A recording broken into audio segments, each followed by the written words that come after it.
Continue here in Davos. One of the areas of focus has been the transition to green energy. And as Fatih Birol, the director, the head of the IEA, told me this morning that one of the myths that's been debunked is that on account of the challenging global macro environment as well as the war between Russia and Ukraine, that there would be a downsliding on the transition to green energy. But the numbers, as per Fatih Birol, don't bear that out. In fact, investments in the renewable energy space continue. What he also told me was that he finds India's numbers on the renewable energy side very exciting. I'm quoting him, those are his words. So to join me to discuss what the RE roadmap looks like is the Power Minister.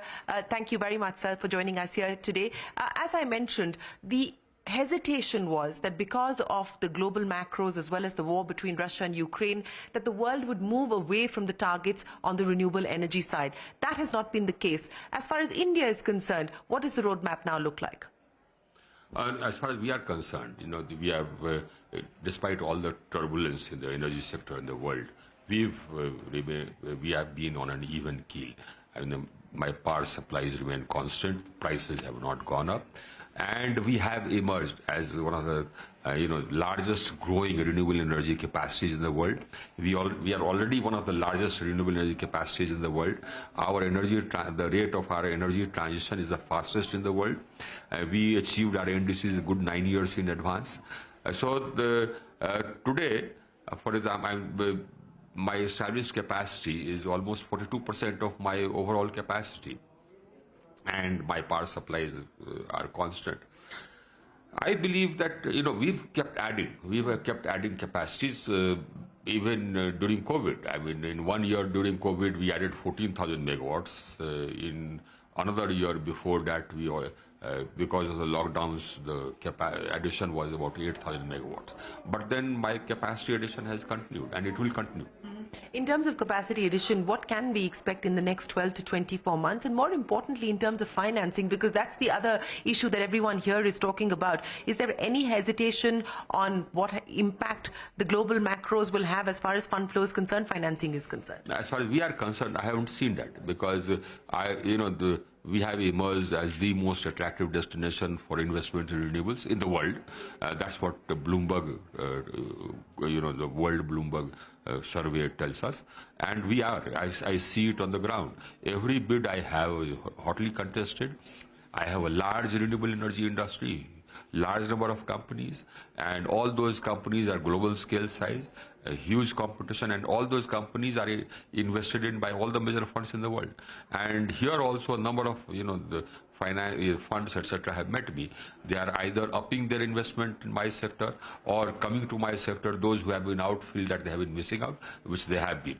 Because my sector is now the largest, is the fastest growing, and it will be the fastest growing and the largest for the good 5-7 years to come. Because my demand is growing at 10.5%. I'm meeting that demand with renewables.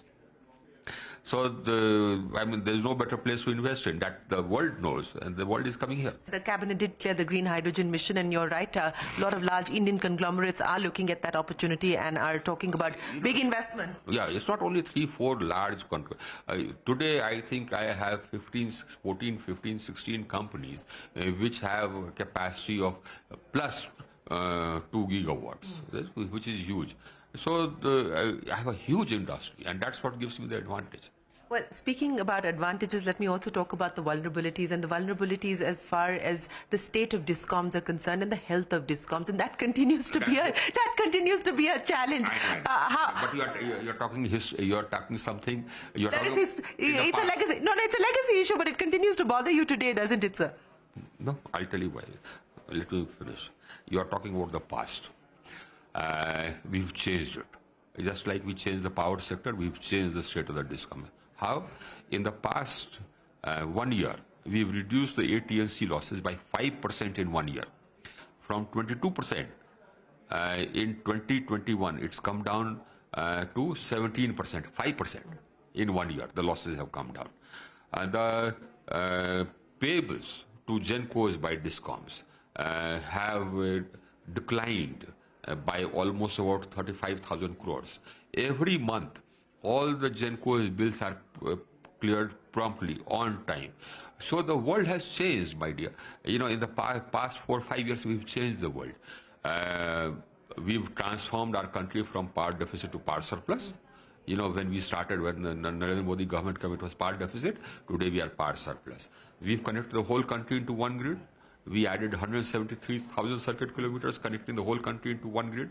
We are today the largest grid in the world and the strongest. And we can transfer 112,000 megawatts of power from one corner of the country to another. India is now one market.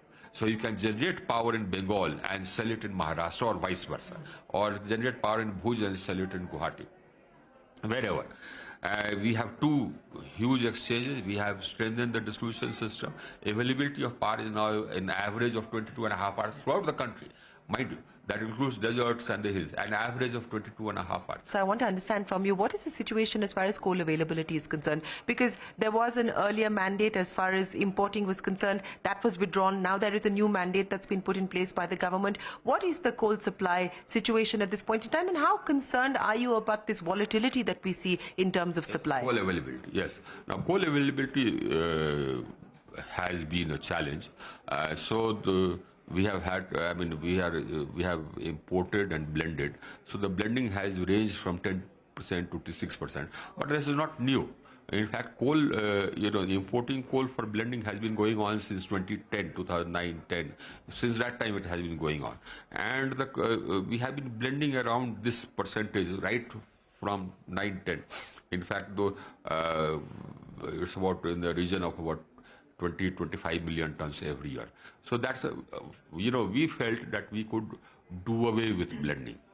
But so we had stopped blending. And we had said that, okay, the blending must stop, it must be all domestic. But then my demand spiked so rapidly. Imagine last year 8%, this year 10.6% is it's great. It shows that our economy is growing. If you want an indicator for the growth of the economy, what is the power is the best indicator.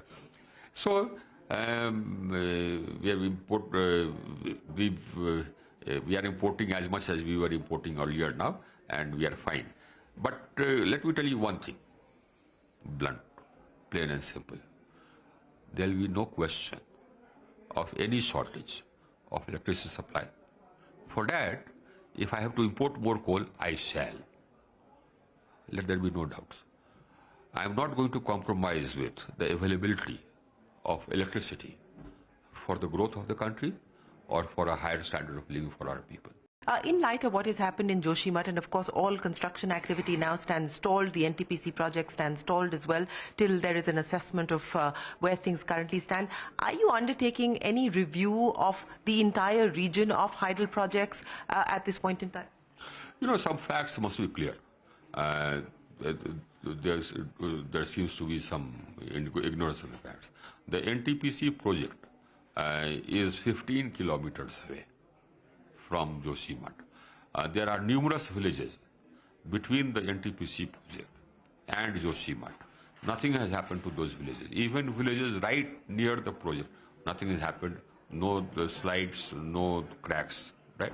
If it were because of the project, the villages closest to the project would have been impacted. Nothing. No village between NTPC and Joshimath has been impacted. That is point number one. Point number two is that the problem of Joshimath surfaced in 1975. And in 1976, the governments of India and Uttar Pradesh set up a committee. And that commission came to, which had the best experts, came to the, they sort of brought out that Joshimath has actually grown up unplanned on the remains of a slide, huge mammoth slide, which you call a moraine. So it's moraine land actually. Yes. And it is not stable land on stable rock, on uniform rock. It is discrete pieces of large rock below because it's part of a slide and resting on gravel. And all these houses which have come up unplanned, they are without drainage and sewage, discharging water into the ground. Now that is causing the slide from time to time. So 1975, the NTPC project started in 2009. Right. So the problem of Joshimath is not because of the NTPC. Even no, I'm not saying it is because of NTPC. Yeah. I'm saying that as of today, all activity has been stopped I'm asking whether any review is being done because there is a Basically, review underway on what could have caused this issue. But what has caused this was already clear in the report. In 76. In 76. Thereafter, in 2010, another report, another committee came. They also said, similarly the same thing. And the 2009, the NTPC project started. 2010, that survey looked at the NTPC project, and they said that this, it's not impacting any of the villages around, nothing. And then 2022 again, there was this another survey. They also came to the same conclusion. So the facts are clear. It's not because of the NTPC project. Whether, right now, when this started, as abundant matter of abundant caution, I said, stop work. Let us first get to the bottom of it, and then we shall start. So then they gave me all the data, etc. So all that data is there before me. Let me end by asking you, sir, you talked about the audacity of ambition. What is it that you're going to aspire for now in terms of the next targets, given the fact that you feel very confident on the progress that's already been made? What's the next ambitious goal that you would like to focus on? In fact, whatever we have pledged, we'll cross that again. One we crossed 9 years in advance. So the next pledge which we have made is that by 2030, 50% of our capacity will come from non-fossils. I will achieve that before 2030. And that is one. The second is... How much before, sir? But it will be before. The second is that I want the people to have a choice. Number one, I want the DISCOMs have become viable, the losses have come down. They'll become more viable, more profitable. But I also want people to have rights. I've come out with a rule laying down the rights of consumers. I want those rights of consumers to be there in action. I want the consumer, the people of India, to decide that, okay, now to have a choice that this supplier is not good, so I will not take supply from him, I'll take supply from B. So the people must have a choice. And the distribution companies must feel that they are there to serve the people. They are not lords and masters. They are there to serve the people. Prime Minister, many thanks for joining us here in Davos. Appreciate your time, and it's nice to speak to you and get an understanding of where things currently stand. Well, that is the Power Minister here pitching the India renewable energy story to the world. We will take a quick break and be back with you with more conversation at Davos 2023. Stay with us.